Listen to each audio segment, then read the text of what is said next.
Of Missy Beavers murdered 1 year ago in the church just behind me. According to the search warrant, Midlothian police have seized a woman's white shirt size XXL that Missy Beavers.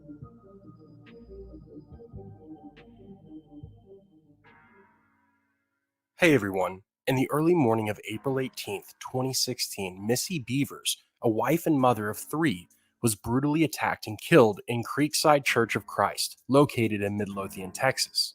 She arrived at the church at 4:16 a.m. to set up for a 5 o'clock fitness class that she led. The motion-activated cameras inside the church first captured Missy entering the building around 4:20, and it wasn't until 5 a.m. when 2 911 calls were made to Midlothian Police Department from a couple of the class attendees. When police and EMTs arrived, the 45-year-old was pronounced deceased.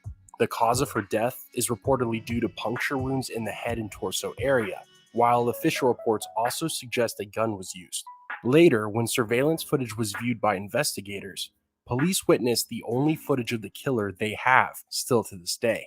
At around 3:50 a.m., someone broke into the church in full SWAT or tactical gear with the word police on their clothing, and can be seen on the church's cameras breaking windows and doors haphazardly with what looks to be a hammer and possibly a crowbar.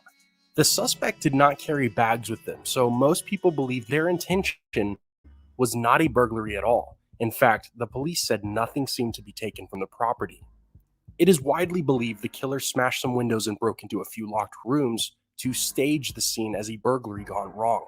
And since the suspect was fully disguised in tactical clothing with helmet and all, as well as the time this took place, the murder was likely premeditated.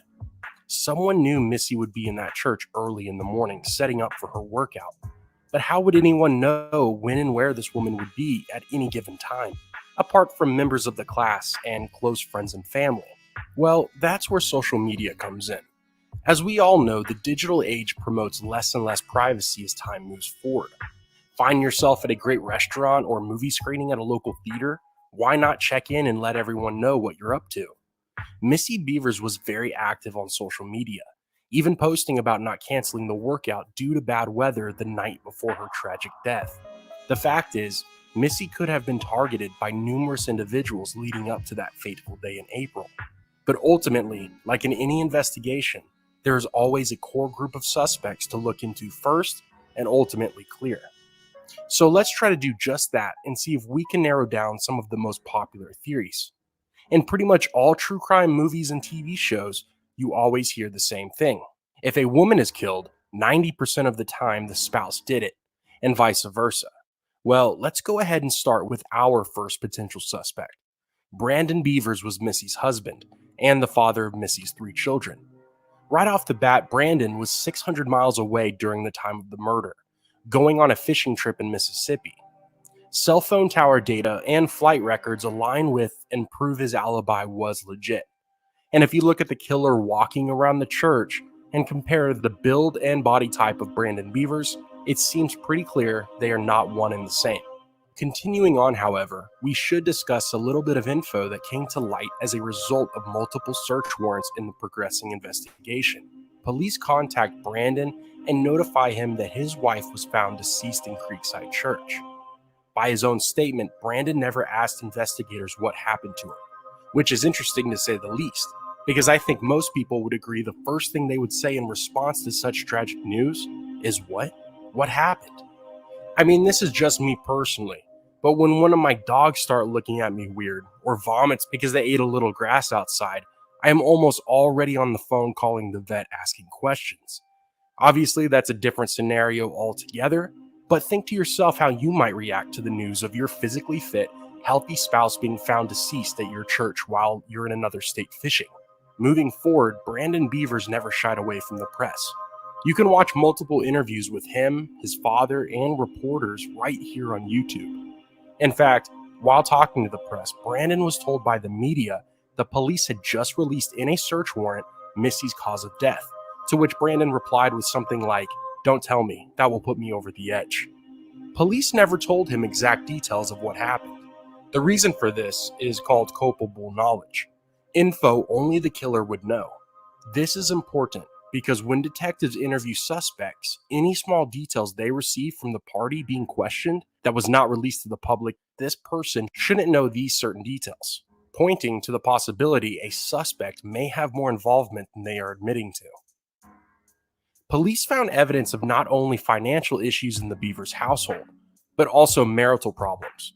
For example, a message sent to Missy on LinkedIn that investigators examined seemed familiar and flirtatious, suggesting that Missy may have had one or multiple affairs, and the same has been theorized about Brandon.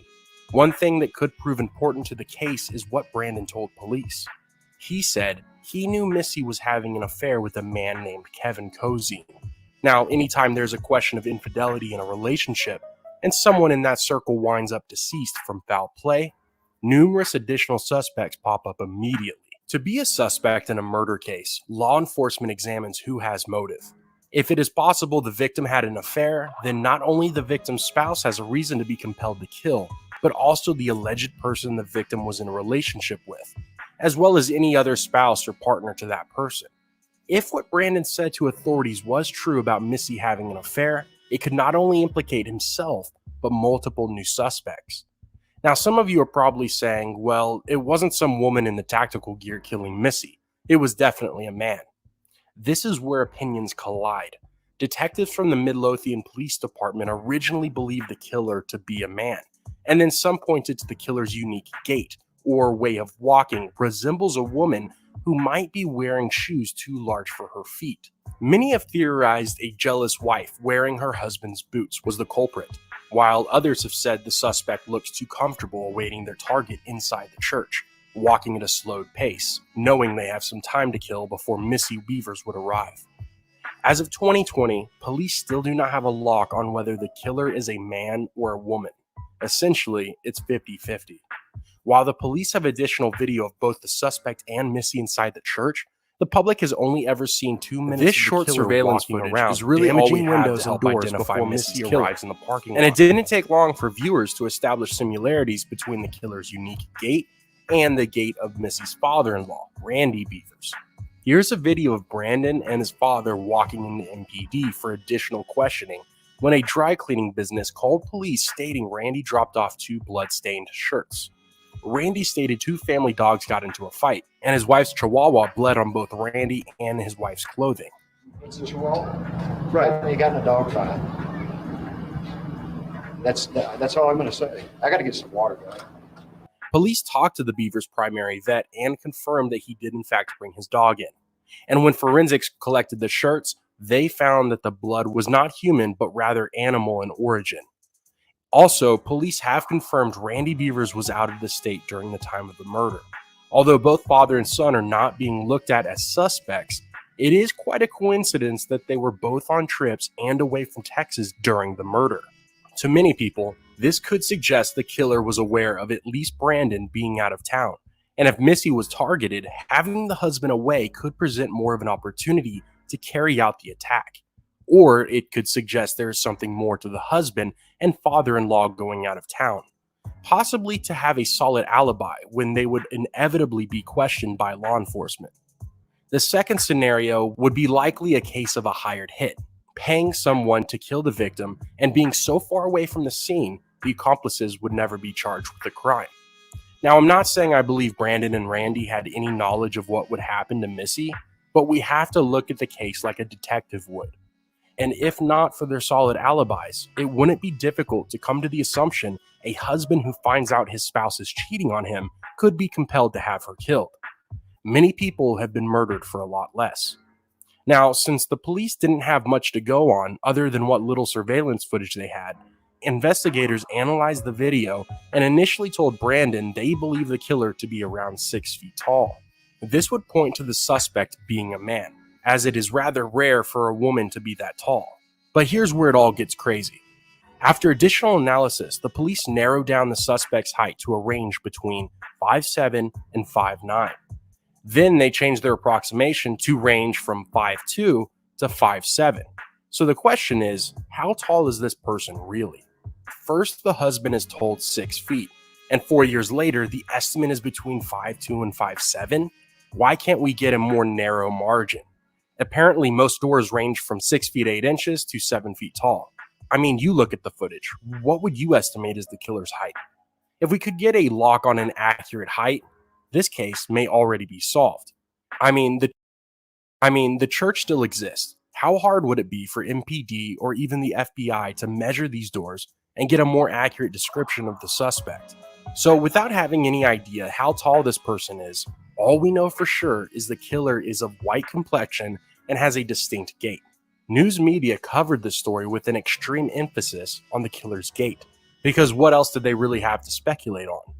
During Missy's memorial held at Creekside Church, the press was filming and obviously covering the progression of the case. The church had hired extra security from another local church due to the volume of attention the area was getting because of the crime. One security guard was filmed patrolling the parking lot during the memorial. Notice what the camera operator is focusing on: the man's gait. When the public turned on their TVs and saw this footage, numerous calls started coming in asking the police to look into this man as a potential suspect. When authorities looked into it, they directed their focus on this man as a prime suspect. Bobby Wayne Henry, a former police officer and security guard at his local church. Henry was white in complexion, had a similar build, and walked with his right foot positioned outward, much like the suspect seen on surveillance footage. Now, if you're thinking authorities are really scraping the bottom of the barrel with this one, buckle up, because it's about to get very spooky.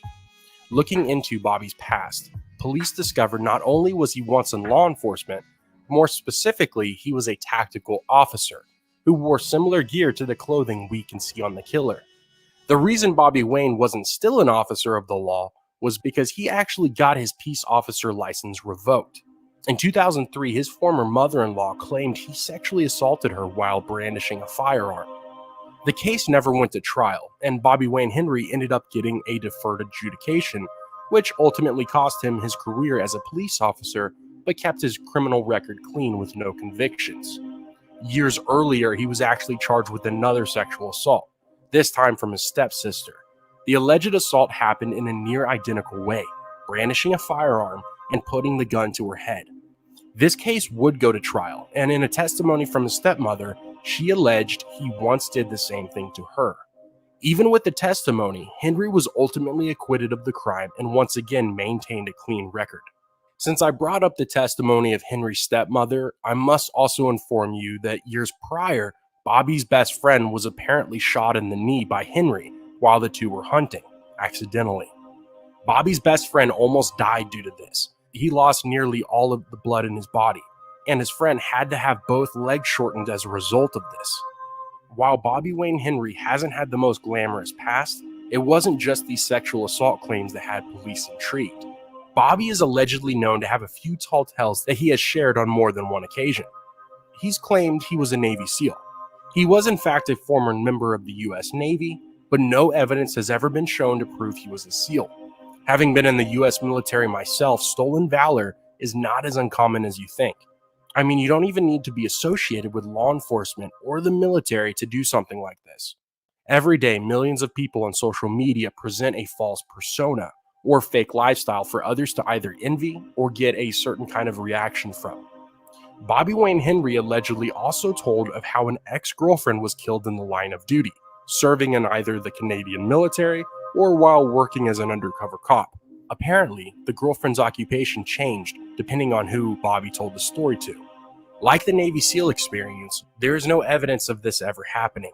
However, one thing that we do know is factual is when a judge signed off on a search warrant for Henry's home in relation to the Missy Beavers case, they collected data on cell phones and computers, which ended up with police finding what they classify as child pornography. Henry was arrested and held in jail for around 70 days. Contrary to popular belief, he was not arrested in relation to the Beavers case, and at the conclusion of investigators looking at Bobby Wayne as a suspect, they ultimately moved on from him as a main focus. He did have an interesting alibi during the time of the murder, however. He said he woke up at 3 a.m. that morning to feed his newborn, while his wife was getting ready to work. Out of the three people we've talked about in this case, Bobby Wayne Henry admits he was awake during the time of Missy's attack. He wasn't out of the state like Brandon or Randy were proven to be, So it's just interesting how many things line up in this man's past to potentially be connected to this unsolved murder. Midlothian police and the FBI are not focused on any of these people as suspects at this time. So no matter what you believe is the truth, some information the authorities have that we don't must be pointing them in a certain direction. And the reason we as the public don't have more info is because law enforcement is holding their cards close to their chest. They only have one shot to convict the person they believe to be the killer. And to go to trial, prosecutors must show this person is guilty beyond a reasonable doubt. They likely have run out of hot leads in the case and are waiting for someone to give them information about the crime that hasn't been released to the public, aka culpable knowledge, implicating that person as having involvement with the murder. Regardless, though, it's been years now and this case is still unsolved.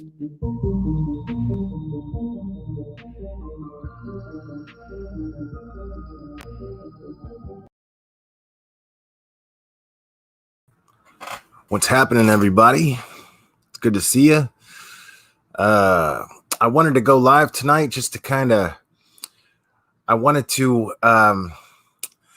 felt last night was a little incomplete. I wanted to leave it somewhat short, but there's a method to my madness here. And we're going to talk a little bit about Suzanne Morphew. But there's a method to my madness here as to why I'm playing, why I played that little 15-minute video. And can anybody put together why I decided to play that video and bring this case up? Because I think it's pretty obvious that there's a few similarities that we're overlooking because we are focused on one thing. And we've all been doing it. Let's be honest. And it's natural to do it. We've said this a million times. We're going to say it a million more times as long as we're talking about this case or any other case like it.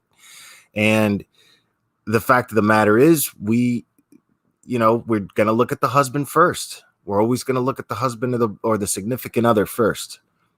Always. Now, but the fact is, we've been focused on Barry this entire time. And here we are. The latest that you're seeing in the media, says that the case is right now at a dead end. As far as the public knows, as far as what law enforcement is telling everyone, the case right now, they don't have anything. They don't have anything on Barry. They don't have anything on anybody else that they're at least not sharing that information if that's the case. But we as the public, in order for them to conduct a thorough, untainted investigation, then we have to take law enforcement's word on it, don't we? But I was sitting here and I was talking to somebody who's been very helpful with me when I've been talking about the Suzanne Morphew case. And I was sitting here and I was talking with her or chatting with her via text all throughout my day. I was exercising. And before I continue, actually, I want to go ahead and I want to honor our brave men and women who have served in our military and have served in battle and have fallen in defense for everything that this country stands for my right to sit up here and do what I'm doing right now, for your right to log on and be able to chat and participate, for even any creator's right to do anything that they want on here, our right to provide for our families, our right to have a dream and manifest our dreams into reality. So in honor of Memorial Day and these men and women, thank you. And for those of you who are kin of these people, my condolences to you and my respect to you. All of my respects. So thank you. All right, let's see who's here. We got Mignon. We got Brandy. We got Christy Wright.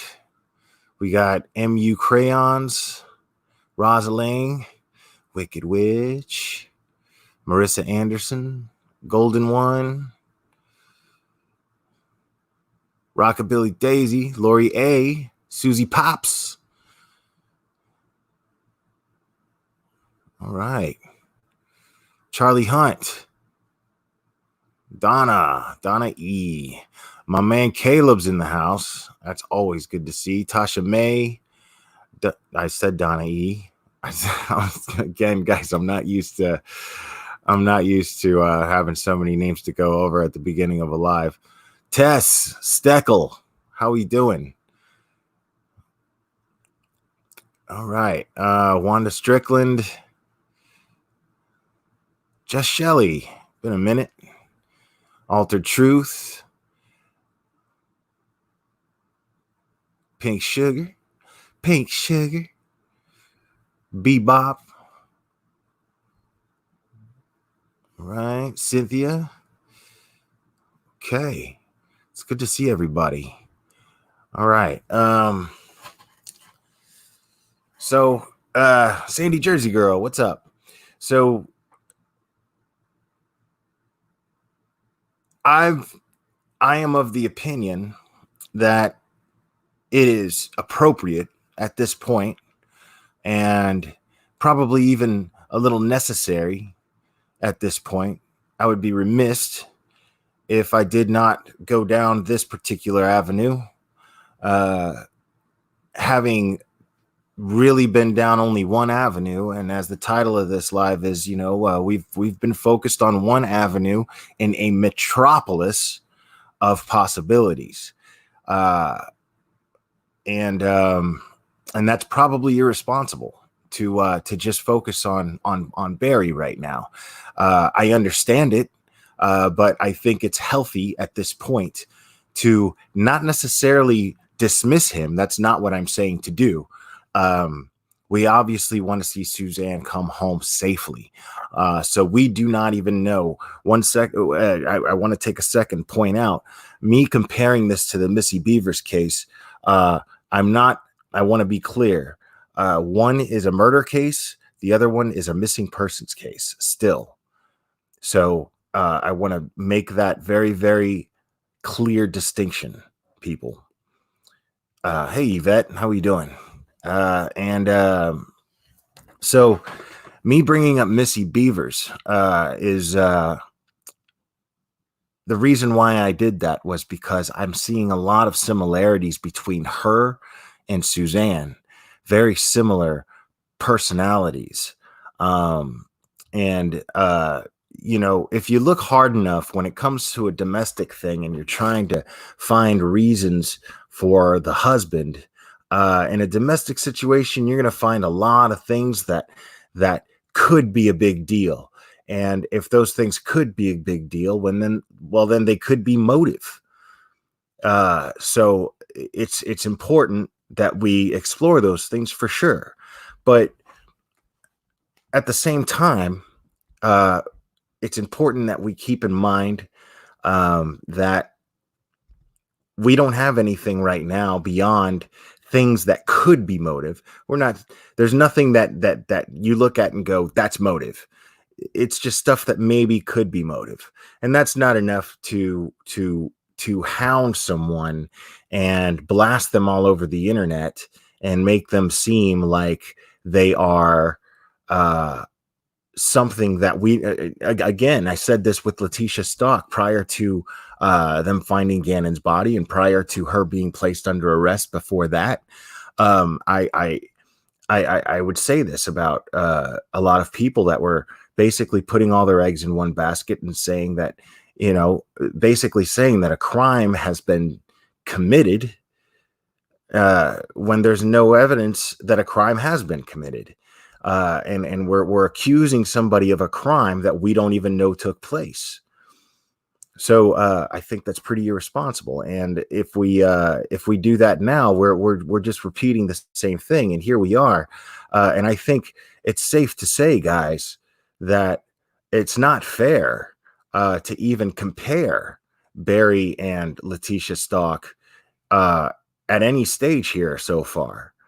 Letitia Stock behaved in a very, very different manner, in a very, very, in a manner that made it difficult for me. Admittedly, it made it difficult for me to have that sense of objective thought, and be like, oh, don't be so quick to judge her. She made it difficult. I'm not gonna lie, but Barry so far has not really done that. The only thing that I said about Barry was that there's possible motive, sure, with every significant other there is, and that when somebody has a gut feeling, who's an experienced detective, that's something to not shake a stick at. But that's it. That detective did not go on his channel and start saying that he thought he was guilty. He just said there's something about him that I don't feel right about. And I think that that's fair. Suzanne Murray, thanks a lot. That's cool. That's great. Yeah, I think that there's it's not fair to, at this point, especially. I think we're seeing right now. Now, again, we don't know if he's guilty of anything, but we have to assume that he's not at this point. It's irresponsible to do anything else, because we've got this man who he's a very private person. It seems like we are, and we're not. Part of the reason we're not focused on Suzanne is because she's a private person as well. I talked about this before. These are private people. You're not going to go onto their social media and start picking apart anything, because you're not going to have access. They have privacy settings, and you're not going to have access to any of this. And I seriously doubt that they're the type of people. They don't give me any indication whatsoever that they're the type of people to blast any of their dirty laundry on social media. You're going to get the smiley, well-to-do, well-off couple who likes to maintain in a certain image in the lifestyle that they lead among their peers in this lifestyle. So you're not going to get any of that. I'm sure they're very, very private people. Now, here we are, the Missy Beavers thing that happened years ago. And the Missy Beavers thing, the first person they looked at was her husband, and he had an alibi, just like Barry has an alibi. So it's interesting to me. That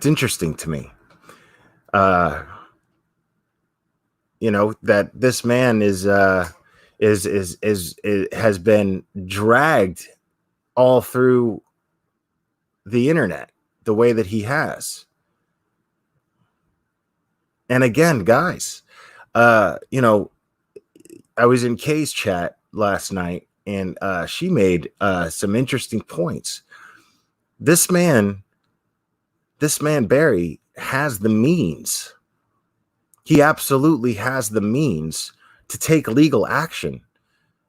Tisha doesn't have legal means to take any legal action. She doesn't have monetary means to take legal action, financial means to take legal action. This is a well-off guy. This is a guy who has a record of litigation. This is a guy who has a record of civil suits, right? You know what that is to me? That's a war record, dude.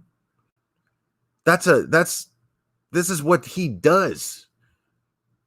He gets his lawyers, he goes to court.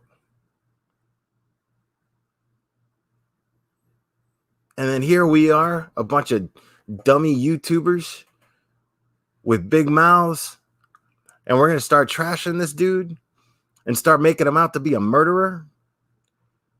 And then if you turn out to be wrong about that, you think that this guy's going to come after everybody with his lawyers? That's what he does, dude.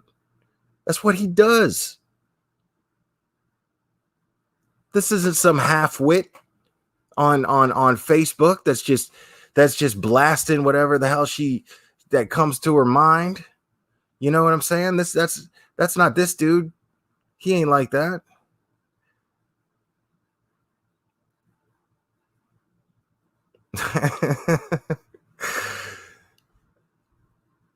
So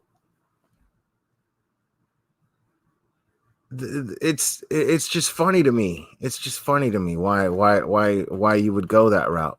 But see, here's the thing. I wanted to bring up Missy Beavers also because see, nobody's been talking about Suzanne.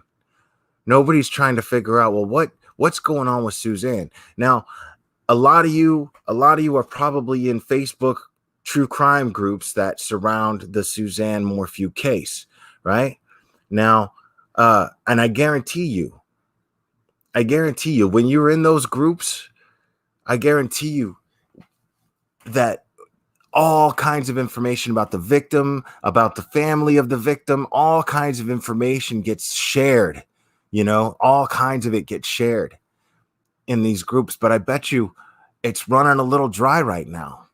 And I'm guessing that it's running dry right now because social media is the go-to for these groups.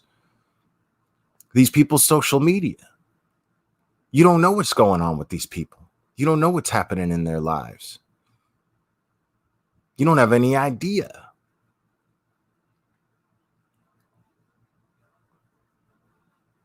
So I find it interesting.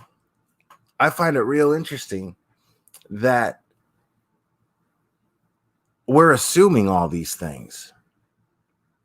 Everything that's led up to this right now has been nothing but assumption. Shit, I did it too. So like I said, I laid out what is confirmed through media and what was not confirmed through mainstream media as fact. We don't know. None of that stuff could be fact for all we know.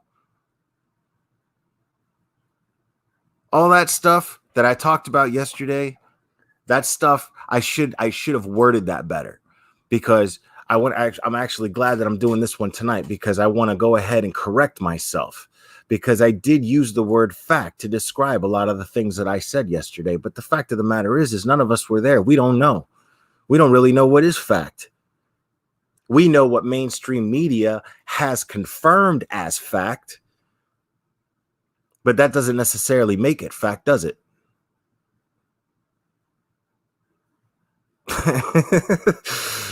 Oh man, sorry. The trolls, man, you guys are good, man. You guys have been making me laugh for a few days now. I'm all right with that. But yeah, it's we you know, if we're going to speculate, we could speculate on a few things, you know, but why are we only focused on Barry if we're going to speculate, right? So let's speculate a little bit. I think we could all agree that there's a lot of similarities between Suzanne and Missy Beavers, right? There's a lot of similarities. They're both hardcore into fitness. They're both very, very loving people. Suzanne was involved in charities. So here we are, and we're trying to figure out, you know, who would want to kill her. But a lot of these times, you know what I'm saying? And we don't even know that she's dead. Well, who would want to take her? We don't even know that anything has even happened to her. So right now, what we got is bupkis. That's what we got, bupkis. That's it, pure bupkis. We don't have anything. They tore up that property for the last 2 days, 3 days, and found nothing. Found absolutely nothing. And it was tied to Barry. There was a tip. They acted on a tip. And they searched that entire property. They dug it up. They broke concrete, probably analyzed the concrete too. found absolutely bupkis.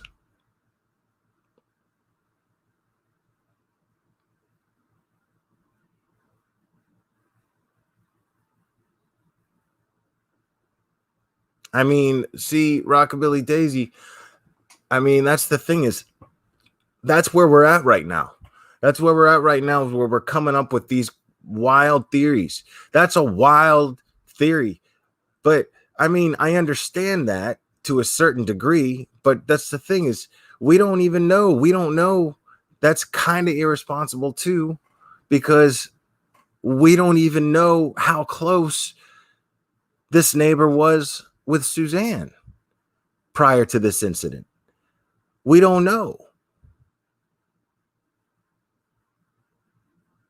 There's absolutely nothing to indicate why the neighbor would have any motive to do anything. Now, it is true that Suzanne, as far as my understanding goes, that Suzanne comes from money. So she might be worth something. So somebody in the family might stand to benefit if something happened to her. But not like that. That doesn't make any sense. Why would they make it look like she was taken? Because another rumor is that the bike was planted, right? Another rumor is the bike was planted. And why else would the bike be planted? Well, to create the illusion that somebody grabbed her and took her. And maybe somebody actually did. We just don't know when. We just don't know where. We just don't know who it could have been. But see, my theory on Missy Beavers, which nobody has ever agreed with. To this day, nobody has ever agreed with. My theory on Missy Beavers, it was somebody that she knew. I mean, it happened in a church. It makes sense to me that this person knew her from church.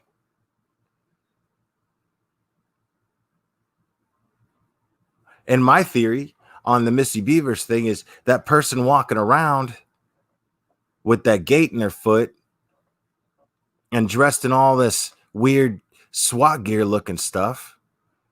Well, to me, that's just a kid who plays too many damn video games. I think it's someone between 15 and 23. That's what I think. Somebody who had a big crush on Missy and got obsessed with her, and then decided to gear up and put it. Look at the stuff this guy had. He had like a little Batman, fake little, poor man's Batman utility belt on his little SWAT gear thing, and he's going around. And the way that this person swings a hammer, right? People say, well, that could be a woman, but the experts are saying it's a man, right?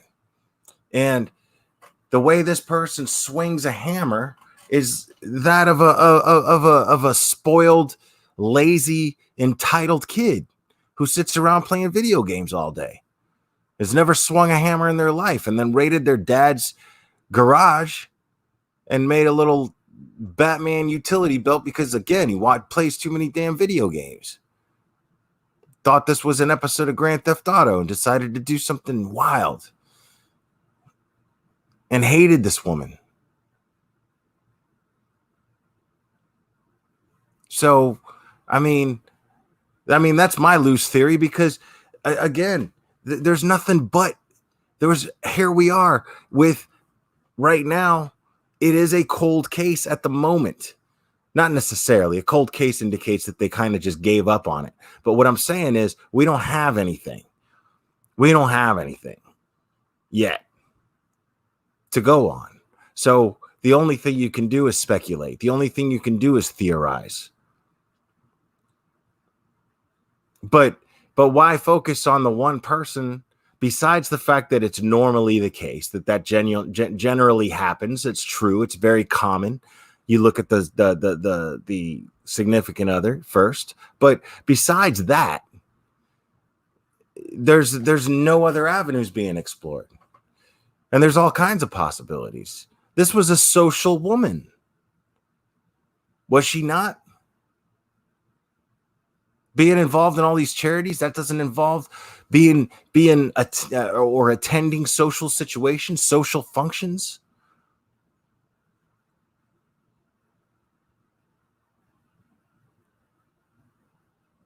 I mean, I don't understand why that's such a hard thing to consider.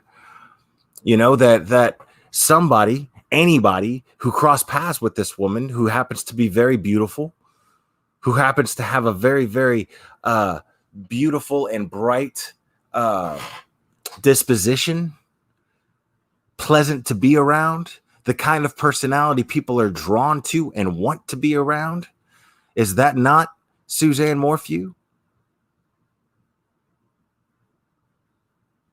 So why aren't we exploring the possibility that it could have just been some random person who was watching her?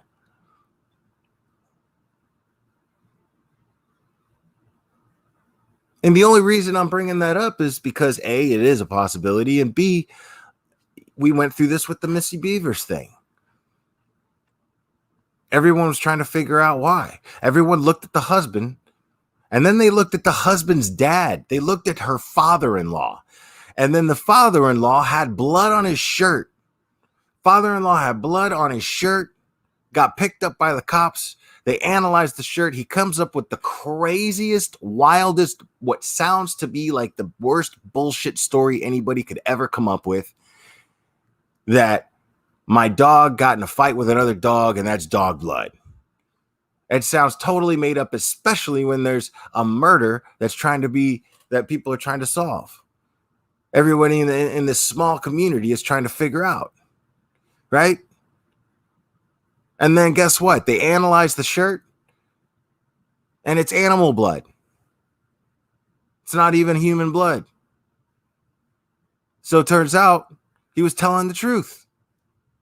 Crazy ass story. If somebody told me that story, it didn't matter. As objective as I am, and I'm the guy that's like, man, you don't know everything, so don't be so quick to crucify somebody. I'm going, dude, this guy's got blood on his shirt, and he's gonna come up with that story. He did it. And then what happens? His story turns out to be true. It checks out. So what if there was all this time since Mother's Day, all this time has been wasted on Barry? What if? Because he has not been placed under arrest yet. If they had something on him, they would have him in cuffs right now, behind bars. If they had something on this man, he's totally a flight risk. I mean, come on, people.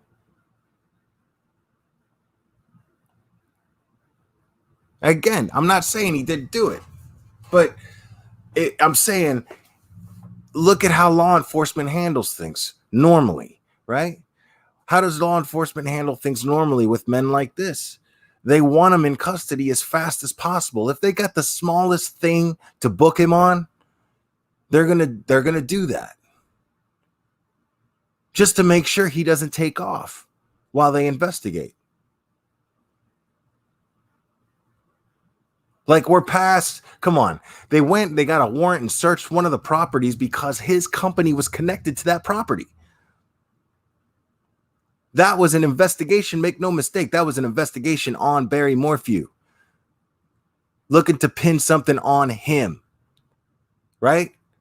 So they search this area, they find nothing, and he's still not under arrest.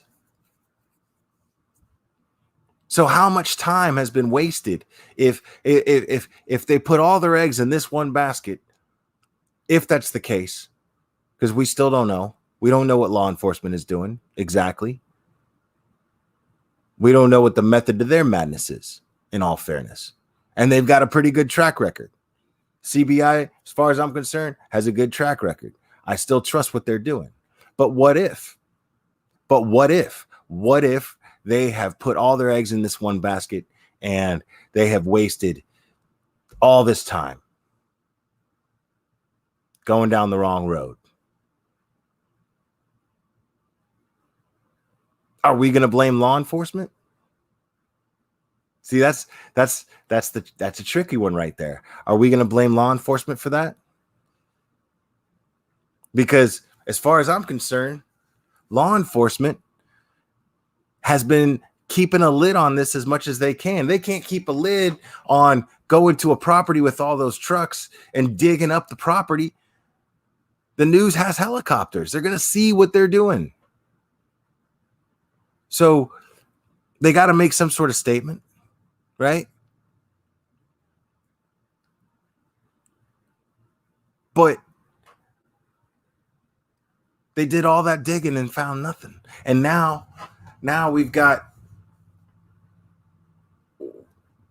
we're in a place where we have to ask ourselves, what if something like what happened to Missy Beavers happened, where they were just down the wrong road the whole time?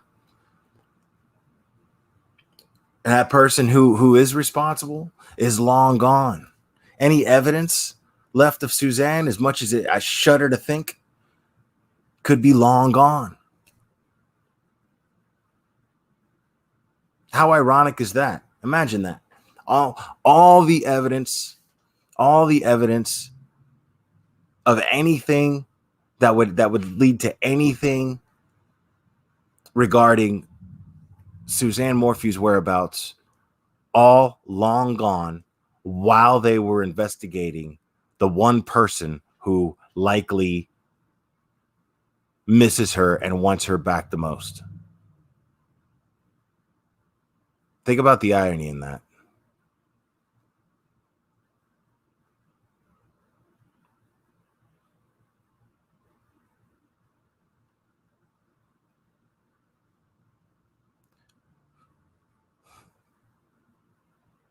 Yeah, they were down the wrong road with Missy Beavers, man.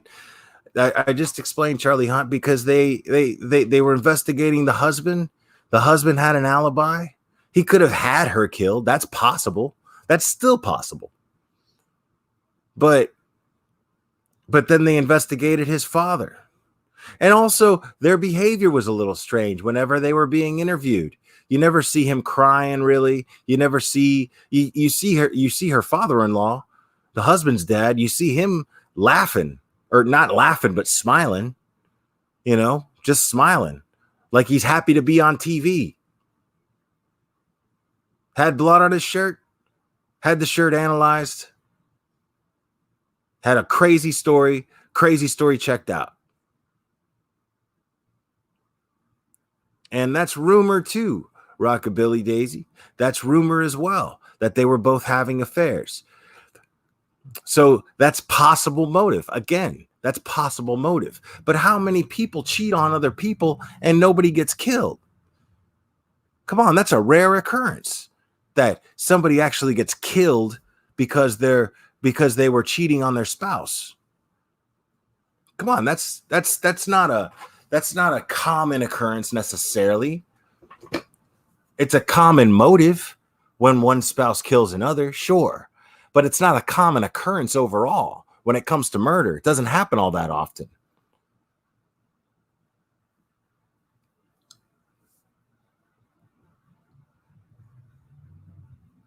I mean, but they happen to be out of town. Fair enough. Diamond in the rough. You're saying both just happen to be out of town, just like most cases. That's weird.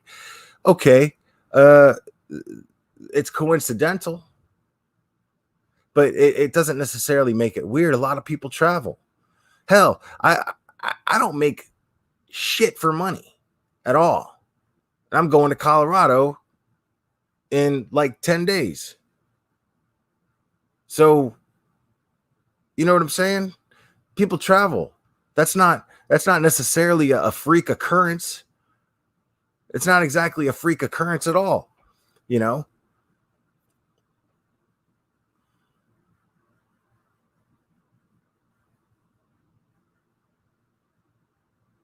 Yeah, well, everybody says that shit, right? Marissa Anderson, everybody says, oh man, I want to kill that person that cheated on me. But nobody really does that, You know, I mean, unless they're killers.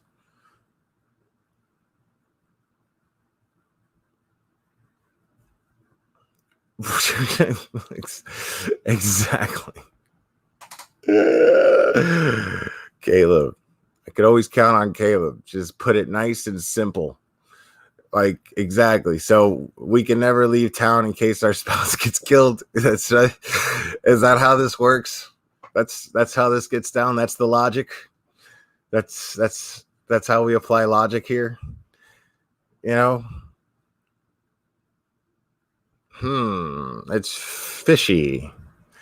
It's fishy that this person got in an Uber at the exact same time. Fishy that this person decided to go have dinner out when this person was killed. Fishy.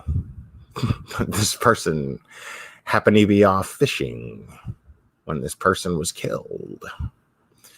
I mean, it's an alibi. What difference does it make? What difference does it make what the alibi is? You know what I'm saying? You know, okay, does being out of town sound a lot like my dog ate my homework? A little bit. Maybe a little bit, you know, but my point is it doesn't prove shit. It's not even close to being enough to look at somebody and be suspicious necessarily, man.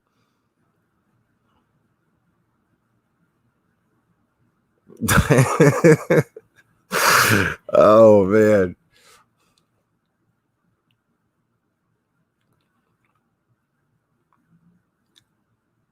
I mean, yeah, it is dangerous, Jay. It is dangerous. Yeah.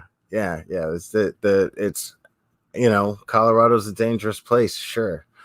You know, but if it's my time, I guess it's my time. You know, it's a good thing that I don't have a significant other, or else somebody kills her. You know, I'll be the first suspect because I left town. Ridiculous, man. Ridiculous. I mean, the guy's well off, dude. And you know what makes a lot of marriages work? A lot of marriages where people can afford to travel. You know what makes those marriages work? Travel. Yeah. Like people don't consider that, man. People don't consider that.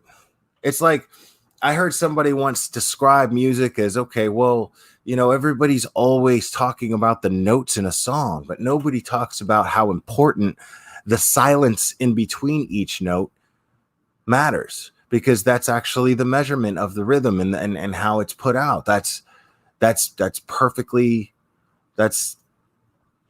you know, but people don't understand that. That's why would marriage be any different than that? Think about that. You know, why would marriage be any different than that? Maybe these two people, the secret behind their successful 26-year marriage was the fact that they knew when the hell to get the hell away from each other, so that when they came back into each other's arms, they were happy to see them. So they never lost that feeling of being happy to see their woman or their man, right? So, I mean, why does that make somebody suspect of a crime?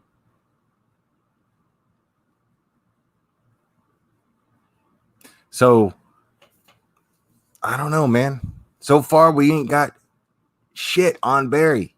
We got nothing on the dude. We got stuff you could you know, play with and make it look like it. Sure. But you got nothing solid enough. Nothing that can't be argued the contrary is what I'm saying. That's the thing, is for everything that you come up with, for everything that anybody's going to come up with and go, well, Will, what about this about Barry? I'm going to go, well, there's another side to that coin. For every single thing that people try to say that he looks suspicious for, I can counter with some reason why it's not. as suspicious as you're making it out to be. I guarantee you I can do that.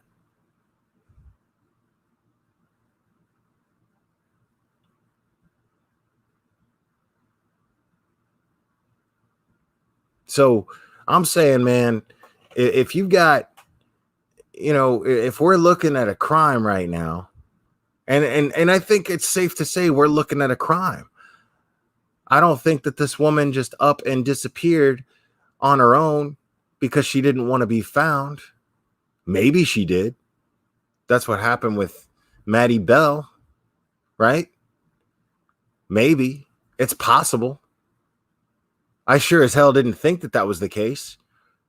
I honestly did not think that was the case with Maddie Bell. I did not call that even close. No idea.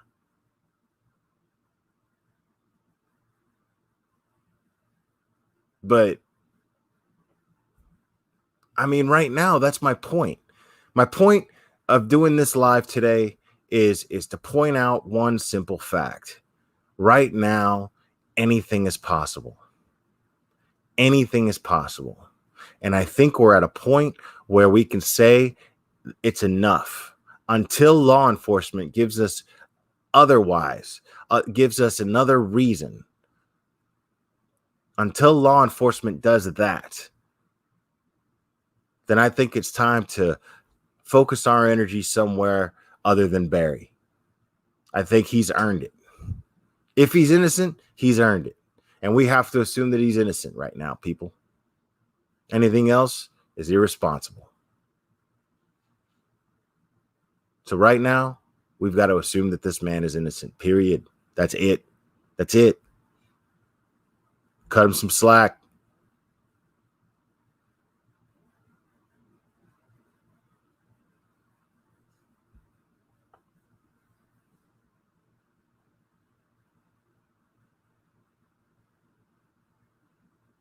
Well, guys, I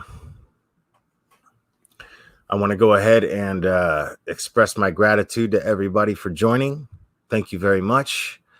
I'm very, very grateful for all the new subscribers, and I hope you're enjoying the channel.